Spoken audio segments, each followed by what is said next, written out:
With the Yellowstone Wildlife Sanctuary says 20 years ago you would maybe see 20 turkeys in Red Lodge. Now deer and turkeys are starting to take over city parks.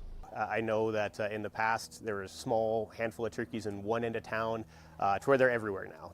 You can't drive around town without seeing turkeys. Robson estimates there are around 200 turkeys within Red Lodge city limits, gathering around places like the old elementary school and here at Finn Park. And Robson says tourists aren't the ones feeding the wildlife. Most of our problem with feeding wild animals in this town comes from locals because, generally speaking, the tourists aren't driving around with a bucket of corn to feed the wild turkeys with.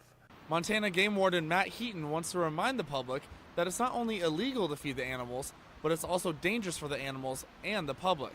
The two primary problems with it are when you feed a wild animal, you encourage the animal to come in, you end up developing a large population of them as they gather around, and whenever you have a lot of animals in one concentrated area, it helps disease spread. And then the biggest issue is the predation, to where when you have large concentrations of animals living the extent of their life in town, losing some of their natural abilities to forage, losing some of their natural abilities or their natural fear of other animals, they become more susceptible to predation.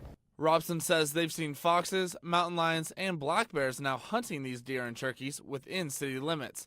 Heaton says if you are caught feeding the animals, you could face a fine starting at $135, but he tries to educate the public first. Our first approach is always education, to go meet with that individual and let them know why it's bad, all the examples we just talked about, and to try to gain their cooperation in why this shouldn't happen going forward. In Red Lodge, Spencer Martin, Montana, right now.